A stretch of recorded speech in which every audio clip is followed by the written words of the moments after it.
Thomas Berry asked for metanoia, which is an old Greek word for a conversion, a total conversion, a total change of direction, a total changing of the mind and the heart and action.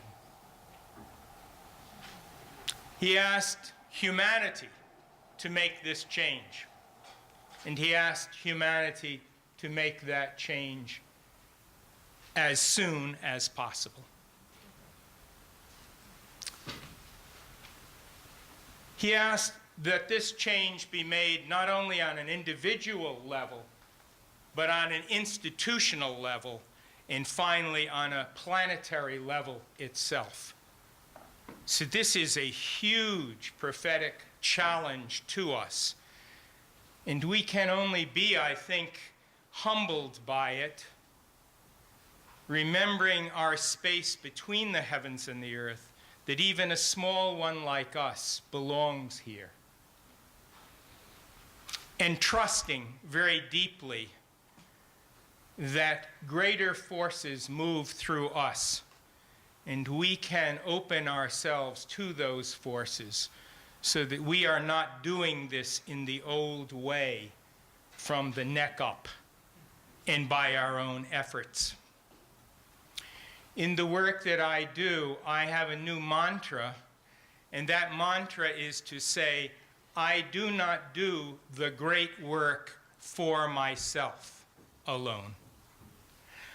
I stand between the generations, between the ancestors and the children, in that sense of standing in the midst of 7 generations. And the Navajo say, when we stand in that dignified place, there are only 2 questions to ask at every moment that we choose to act. One is, will it honor the ancestors, my parents and their parents and their parents, on into the stream? And will it serve the children, our children and their children and their children, whether they are our biological children or the children of our generation? So that is in space between the heavens and the earth, and in time between the generations. So I do not do the great work for myself. And I do not do the great work by myself. This is another delusion of the spell of separateness. And I'll speak about that a bit more tomorrow, breaking the spell of separateness. And one of the separatenesses that we have is that it must all be done by us, that we are not companioned. I love the word of Carolyn, companioned, that we are not breaking bread together and knowing the mystery of one another and the mystery that we share in the breaking of that bread. So I do not do the great work by myself. I have help, and I can ask for help. I can grieve with others. I can rejoice with others. And that is a great blessing, don't you think? And lastly, I do not do the great work by my own power alone. I stand in the mystery.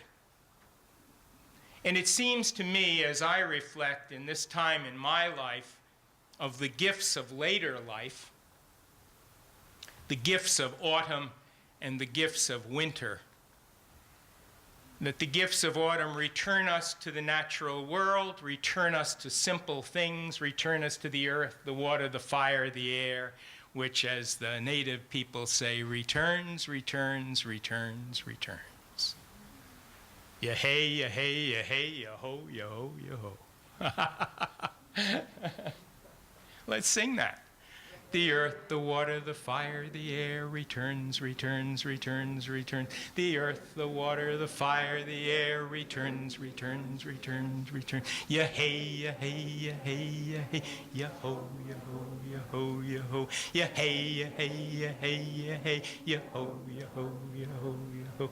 The earth, the water, the fire, the air returns, returns, returns, returns. The earth, the water, the fire, the air returns, returns, returns, returns. Ya hey, ya hey, ya hey, ya hey, ya ho, ya ho, ya ho, ya ho. Ya hey, ya hey, ya hey, ya hey, ya ho. Whoa, that's very nice. Give yourself a little applause for that. See, I'm not doing anything much that I wrote down here. I first met Thomas, I was on a sabbatical. And I was hanging out over at UNCG. The people in the School of Education had asked me to sort of be with them. And Thomas came over. It was 1988, the year that the Dream of the Earth appeared. And he gave a conference there, a day-long workshop, this little grandfatherly figure with his tie askew that was saying the most radical things. And we talked, and I was happy to learn, since I was working on my first book, to come to life more fully, and I was very deeply involved in Eastern thought, and I was so pleased to find that he himself was a student of Eastern thought, and that he sent me the privately Xeroxed, I guess in those days, Riverdale Papers on China, which I read over and over. It's such a great gift to me personally.